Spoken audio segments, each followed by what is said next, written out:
Hello student, कैसे हो आप। तो आज से हम अपना नया चैप्टर शुरू करने वाले हैं जिसका नाम है क्या, कब, कहाँ और कैसे। तो आइए देखते हैं अपना पूरा चैप्टर। रसीदा का सवाल। एक रसीदा का सवाल है। रसीदा बैठी अखबार पढ़ रही थी। अचानक उसकी निगाह एक सुर्खी पर पड़ी। 100 साल पहले। वह सोचने लगी कि यह कोई कैसे जान सकता है कि इतने वर्षों पहले क्या हुआ था। उसके मन में एक सवाल हुआ आया था कि रसीदा के मन में कि जो लाखों वर्षों पहले या 100 साल पहले क्या हुआ था। आइए देखते हैं इसका आंसर कैसे पता लगाएं। यह जानने के लिए कल क्या हुआ था। तुम रेडियो सुन सकते हो, टेलीविजन देख सकते हो या फिर अखबार पढ़ सकते हो। साथ ही यह जानने के लिए कि पिछले साल क्या हुआ था तुम किसी ऐसे व्यक्ति से बात कर सकते हो जिसे उस समय की स्मृति हो, लेकिन बहुत समय पहले क्या हुआ था कैसे जाना जा सकता है। तो ये एक रसीदा का सवाल था कि इतने साल, जो 100 साल या 1000 साल पहले क्या हुआ था उसकी जानकारी हम कैसे पा सकते हैं। अगर देखो, जो कोई अगर कल जो कुछ हुआ था उसकी जानकारी हम अपने अखबार से, टेलीविजन से प्राप्त कर सकते हैं। 100 साल पहले क्या हुआ था, अगर कोई ऐसा इंसान है जिसे कुछ याद हो कि 100 साल, सॉरी, 1 साल पहले क्या हुआ था, तो वो बता सकता है कि ये हुआ था। परंतु अगर हम ये जानना चाहें कि 1000 साल पहले या 100 साल पहले क्या हुआ था तो हम कैसे पता लगाएं। आइए देखते हैं। देखो, अतीत के बारे में हम क्या जान सकते हैं। अतीत के बारे में बहुत कुछ जाना जा सकता है। जैसे लोग क्या खाते थे, कैसे कपड़े पहनते थे, किस तरह के घरों में रहते थे। हम आखटकों में, मतलब आखटक होता है शिकारियों, पशुपालकों, कृषकों, शासकों, व्यापारियों, पुरोहितों, शिल्पकारों, कलाकारों, संगीतकारों या फिर वैज्ञानिकों के जीवन के बारे में जानकारियां हासिल कर सकते हैं। यही नहीं, हम यह भी पता लगा सकते हैं कि उस समय बच्चे कौन कौन से खेल खेलते थे, कौन सी कहानियां सुनते थे, कौन से नाटक देखते थे या फिर कौन कौन से गीत गाते थे।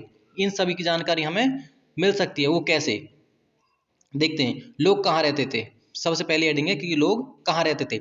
जो एक हमारे यहाँ मानचित्र दे रखा है इस बुक में, तो वो देखते, देखो आ, मानचित्र 1 में नर्मदा नदी का पता लगाओ। अब देखते हैं नर्मदा नदी है कहाँ। चित्र देखते हैं, मानचित्र कहाँ पे, ये देखो। इसमें नर्मदा नदी कहाँ दिख रही है आपको। 1 मिनट। देखो, ये है आपकी नर्मदा नदी। नर्मदा नदी है, यहाँ पे है। ये कहाँ से कहाँ जा रही है, देखो यहाँ से निकल कर ये कहाँ जा रही है, यहाँ पर इधर ही जा रही है। देखो, ये है हमारी नर्मदा नदी। अ, देखते हैं आगे। कई लाख वर्ष पहले से लोग इस नदी के तट पर रहते हैं। यहाँ रहने वाले आरंभिक लोगों में से कुछ कुशल संग्राहक थे जो आसपास के जंगलों की विशाल संपदा से परिचित थे।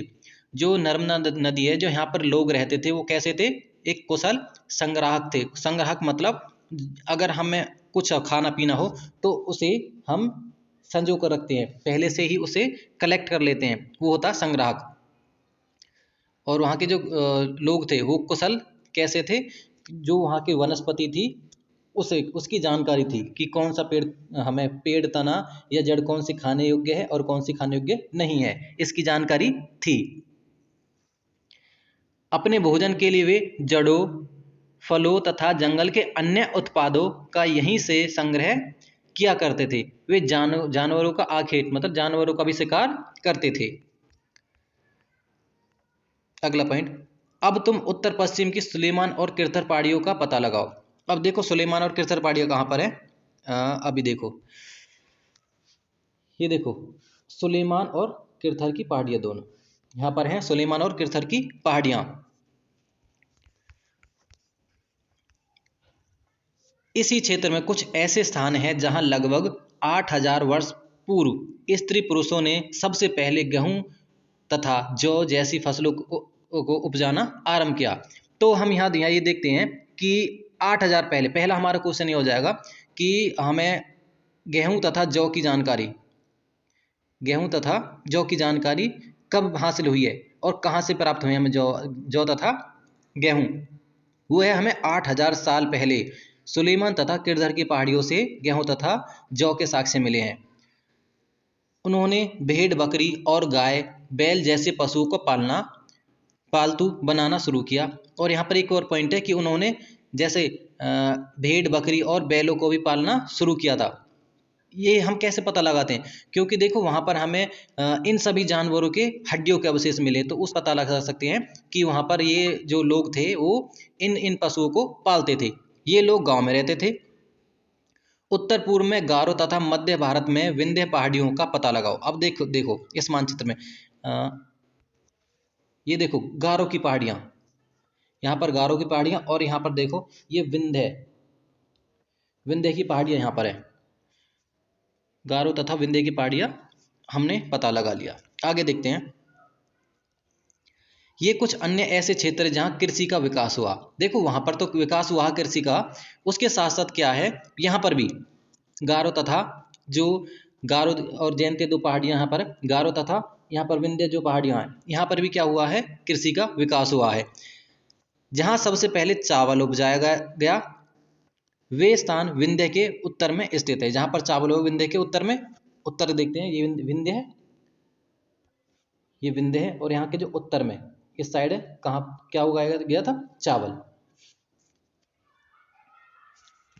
आगे देखते हैं।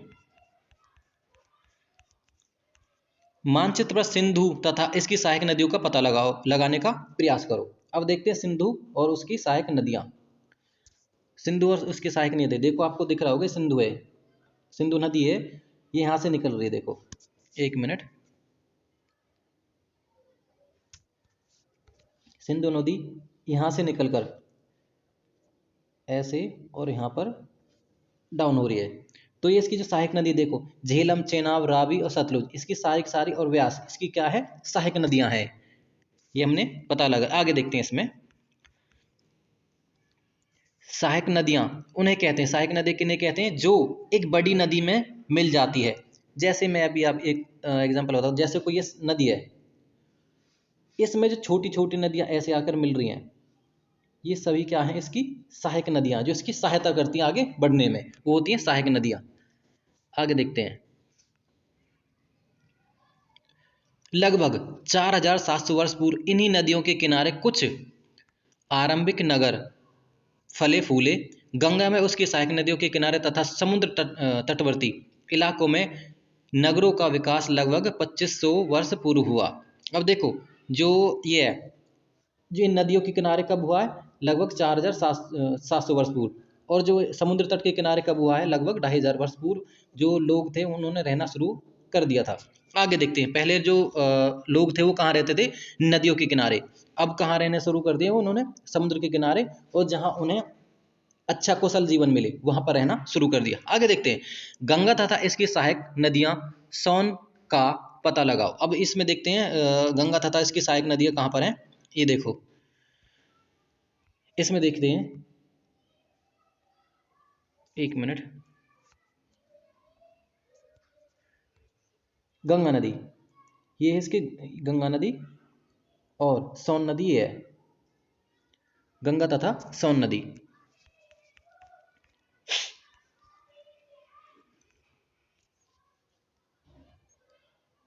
गंगा के दक्षिण में इन नदियों के आसपास का क्षेत्र प्राचीन काल में मगध नाम से जाना जाता था।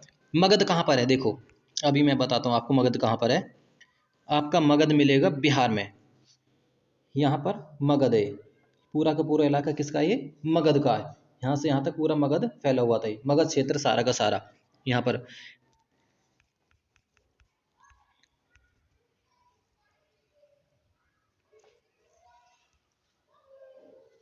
इसके इसके शासक बहुत शक्तिशाली थे, और उन्होंने एक विशाल राज्य स्थापित किया था।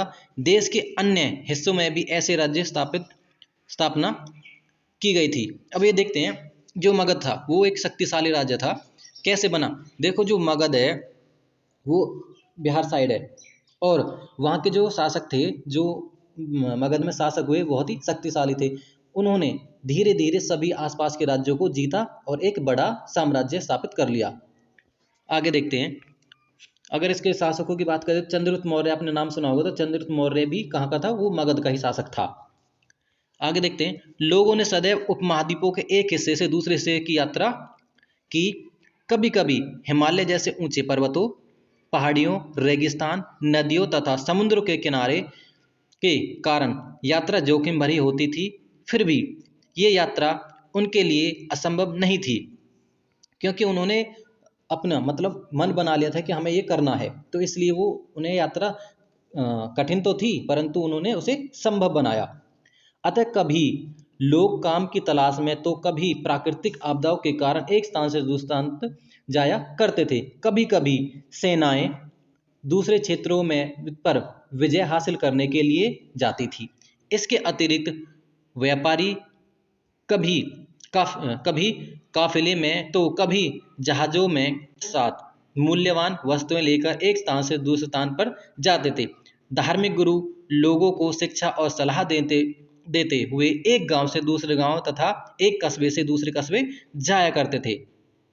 कुछ लोग नए और रोचक स्थानों की खोज करने की चाह में उत्सुक उत्सुकतावश की भी यात्रा किया करते थे।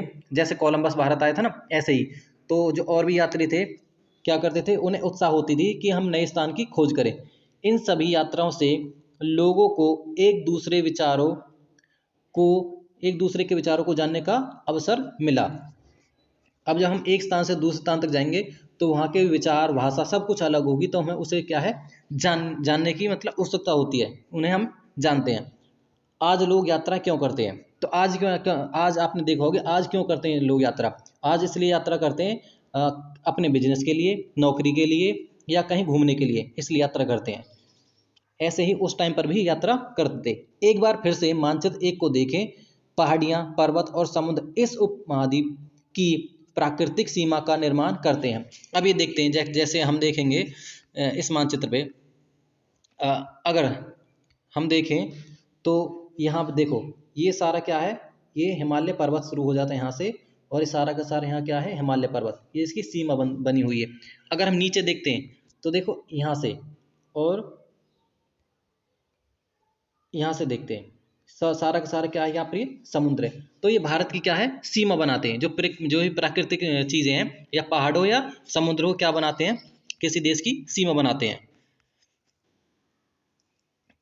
आगे देखते हैं, यहाँ से देखते हैं। हालांकि लोगों के लिए इन सीमाओं को पार करना आसान नहीं था। जिन्होंने ऐसा चाहा वे ऐसा कर सके, मतलब जिन्होंने सोच लिया कि मुझे करना है वो ऐसा कर सके, जिन्होंने हार मान ली वो पीछे रह गए।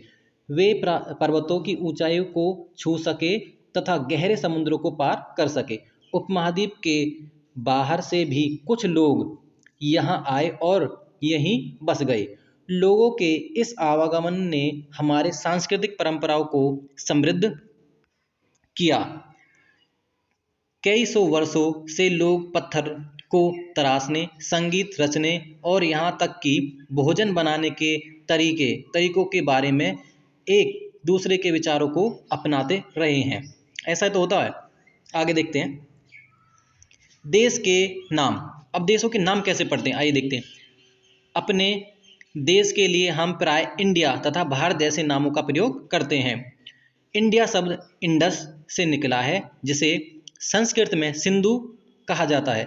इंडस का मतलब जो सिंधु नदी है उसे संस्कृत में क्या कहा जाता है, सिंधु नदी। और वैसे ऐसे का जो दूसरे लोग थे उसे क्या क्या कहते थे, इंडस नदी कहते थे, सिंधु नदी, इंडस नदी। अपने एटलस में ईरान और यूनान का पता लगाओ, वो देखेंगे लगभग 2500 वर्षों पूर्व उत्तर पश्चिम की ओर से आने वाले ईरानियों और यूनानियों ने सिंधु को इंदोस अथवा इंदोस और इस नदी के पूर्व में स्थित भूमि प्रदेश को इंडिया कहा है। अब देखो जो इंडस नदी है या सिंधु नदी है, उस जो पार के जो लोग थे उन्हें क्या कहा गया है, उन्हें कहा गया है इंडस, या जो हिंदू थे, इंडस से ही जो हिंदू वर्ड निकला है, हिंदूस या हिंदू, जो हिंदू उन्हें कहते थे या इंडियन कहते थे, ये ना इंडिया कहा जाता। भारत नाम का प्रयोग उत्तर पश्चिम में रहने वाले लोगों के एक समूह के लिए किया जाता था।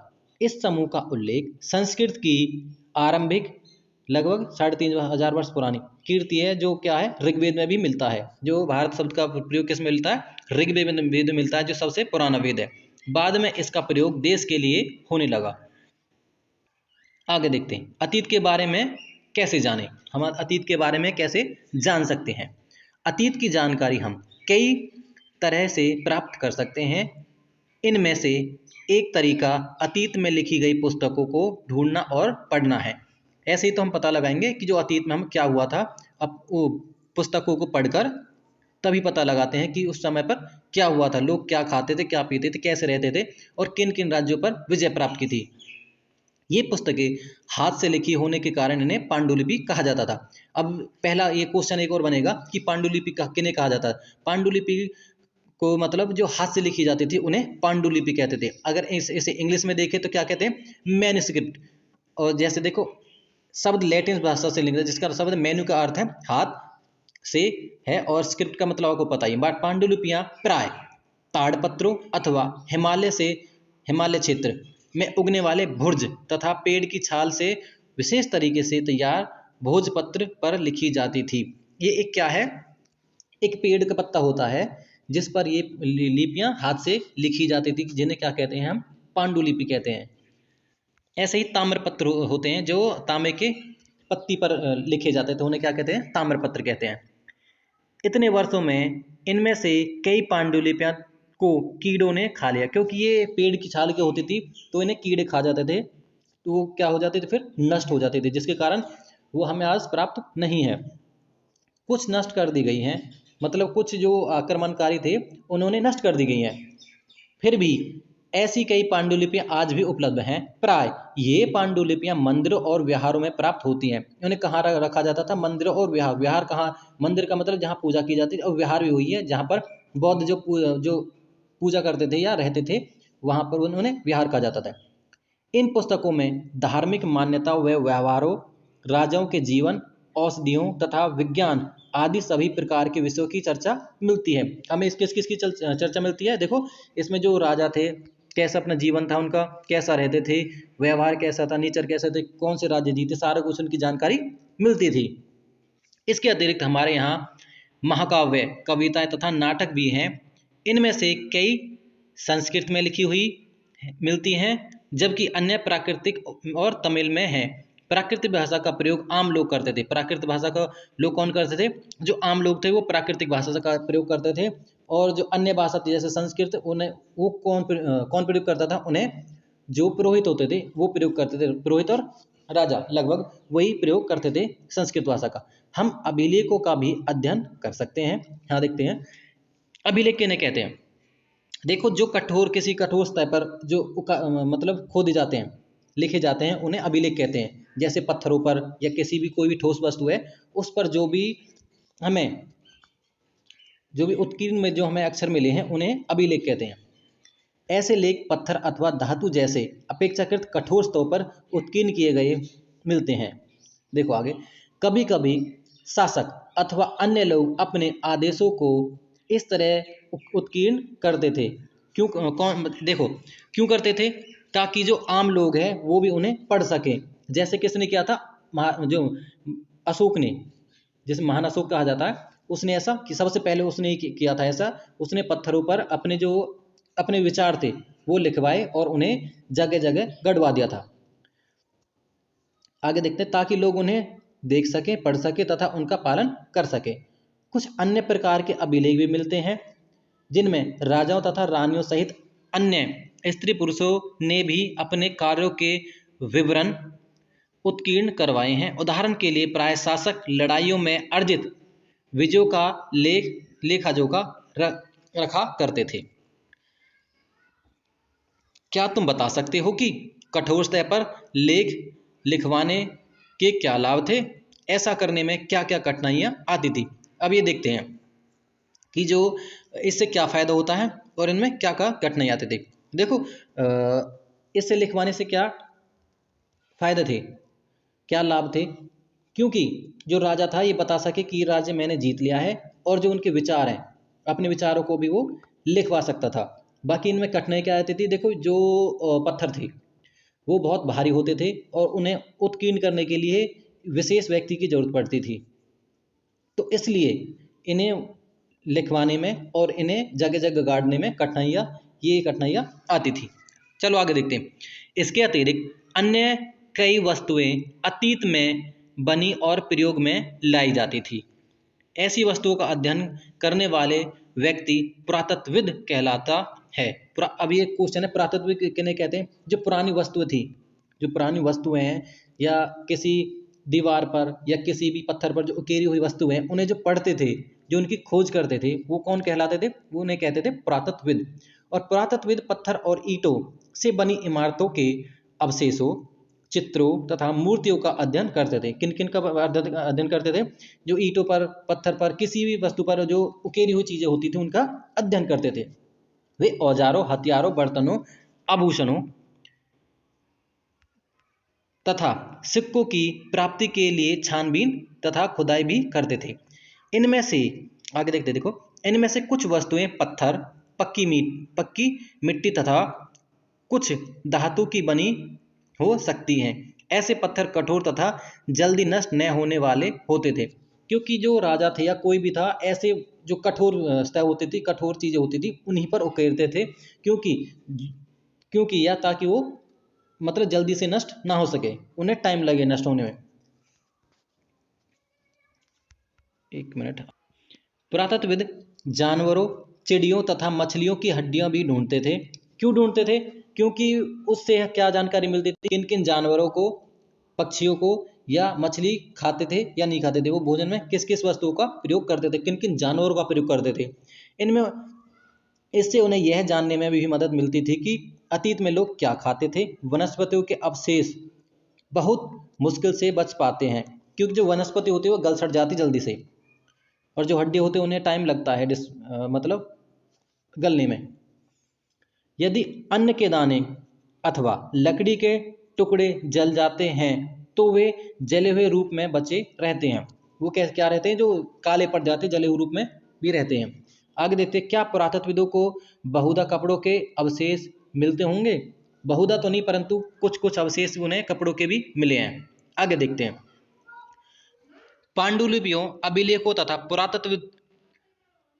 पुरातत्व से ज्ञात जानकारी के लिए इतिहासकार प्राय स्रोत शब्द का प्रयोग करते हैं। स्रोत का मतलब होता है एविडेंस, प्रूफ। हमारे पास क्या प्रूफ है? सबूत है। इतिहासकार उन्हें कहते हैं जो अतीत का अध्ययन करते हैं। अब इतिहासकार किन्हें कहते हैं? जो अतीत का अध्ययन करते हैं, जो हमारे जो इतिहास है, जो हमारा इतिहास है उसका जो अध्ययन करते हैं, उसे क्या कहते हैं? इतिहासकार। स्रोत के प्राप्त होते ही अतीत के बारे में पढ़ना बहुत रोचक हो जाता है, क्योंकि इन स्रोतों की सहायता से हम धीरे धीरे अतीत का पुनर्निर्माण करते जाते हैं। अतः इतिहासकार तथा पुरातत्वविद उन जासूसों की तरह है जो इन सभी स्रोतों का प्रयोग स्राग के रूप में अतीत को जानने का प्रयास करते हैं। ये वैसे ही तो होते हैं जैसे एक जासूस होता है और वो क्या करता है, धीरे धीरे एक के बाद एक सबूत कलेक्ट करता है और उन कड़ियों को जोड़ता जाता है। तो ऐसे एक इतिहासकार भी करता है। अतीत एक या अनेक। क्या तुमने इस पुस्तक के शीर्षक हमारे अतीत पर ध्यान दिया है? यह अतीत शब्द का प्रयोग बहुवचन के रूप में किया गया है। ऐसा इस तथ्य की ओर ध्यान दिलाने के लिए किया गया है कि अलग अलग समूह के लोगों के लिए इस अतीत के अलग अलग मायने थे। मतलब ये है कि जो हमारा अतीत है वो एक नहीं है, बहुत है। अगर हम देखें, एक राजा की जिंदगी अलग है, उसके मतलब जीवन में क्या चल रहा है, उसका क्या है, अतीत जो बीत चुका वो अलग है। और जो छोटे लोग थे उनका क्या है, जो इतिहास है, उनका इतिहास अलग रहा है। तो ऐसे इतिहास एक नहीं है। आगे देखते हैं,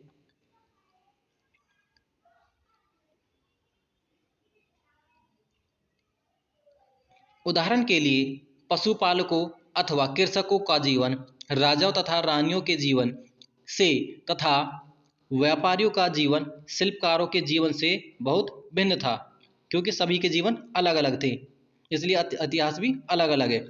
जैसा कि हम आज भी देखते हैं, उस समय भी देश के अलग अलग हिस्सों में लोग अलग अलग व्यवहारों और रीति रिवाजों का पालन करते थे। उदाहरण के लिए आज अंडमान द्वीप के अधिकांश लोग अपने भोजन मछलियां पकड़कर, शिकार करके तथा फल फूल के संग्रहण द्वारा प्राप्त करते हैं। इसके विपरीत शहरों में रहने वाले लोग खाद्य आपूर्ति के लिए अन्य व्यक्तियों पर निर्भर करते हैं। अब देखते हैं जो आदिवासी का जीवन है वो आज अलग है और जो हमारा जीवन है वो आज अलग है, तो इसलिए इतिहास भी अलग अलग है। इस तरह के भेद अतीत में भी विद्यमान थे। इसके अतिरिक्त अन्य तरह का भेद है। उस समय शासक अपनी विजयों का लेखा जोखा रखते थे। यही कारण है कि हम उन शासकों तथा उनके द्वारा लड़ी जाने वाली लड़ाइयों के बारे में काफ़ी कुछ जानते हैं। जो बड़े बड़े राजा महाराजा थे वो क्या करते थे, अपना इतिहास लिखवाते थे। जो उनकी लड़ाइयाँ थी उन्हें लिखवाते थे कि किसमें उनकी जीत हुई और किसमें हार हुई। हार तो वैसे बहुत ही कम लिखवाते थे, परंतु इसी कारण देखो, इसी कारण हमें क्या है, किसी राजा महाराज जो बड़े बड़े लोग थे उनकी जानकारी हमें ज़्यादा है अपेक्षाकृत कम जो लोग निम्न जो लोग थे, जो व्यापारी थे या मछुआरे थे या कोई भी थे, जो छोटे जो वर्ग के लोग थे उनकी जानकारी हमें कम है और बड़े लोगों की जानकारी ज़्यादा है। पुरातत्व की सहायता से हम उनके जीवन को जानने में मदद मिलती है, हालांकि अभी भी उनके बारे में बहुत कुछ जानना शेष है। अब देखते हैं नेक्स्ट हेडिंग हमारी, तिथियों का मतलब। जो हमारे डेट हैं, तारीख है, उनका मतलब क्या है। अगर कोई तुमसे तिथि के विषय में पूछे तो तुम शायद उस दिन की तारीख, माह, वर्ष जैसे कि 2000 या उससे उसी तरह का कोई भी वर्ष बताओगे। वर्ष की यह गणना ईसाई धर्म प्रवर्तक ईसा मसीह के जन्म की तिथि से की जाती है। अब देख दो, हमारा जो डेट है, जो कैलेंडर है, वो कब से माना जाता है, जो ईसा मसीह का जन्म हुआ था, ये तब से ही माना जाता है। लगभग अब 2022 से 23 चल रहा है, तो उससे पहले मतलब कितने वर्ष हो गए, तो हमें इतने ही वर्ष हो चुके हैं, लगभग 2022 या 23 वर्ष हो चुके हैं। अब देखते हैं ईसा मसीह के जन्म के पूर्व की सभी तिथियां। ईसा पूर्व मतलब क्या कहते हैं, ईसा से जो ईसा का जन्म हुआ था उससे पहले की जो तिथियां किस में, जो उन्हें किस में लिखते थे, उन्हें लिखते थे हम ईसा पूर्व में। और जो उसके बाद की है, ईसा मसीह के जो जन्म के बाद की जो तारीख है, उन्हें लिखते हैं हम ईसवी में, खाली ईसा पूर्व और ईसवी के रूप में जानी जाती है। इस पुस्तक में हम 2000 को प्रारंभिक बिंदु मानते हुए वर्तमान से पूर्व की तिथियों का उल्लेख करेंगे। आगे इसमें देख बहुत अच्छी चीज़ें दर्शाई गई है, बाकी इसमें और अच्छे से हम समझाएंगे कि ईसवी और ईसवी पूर्व में क्या अंतर है।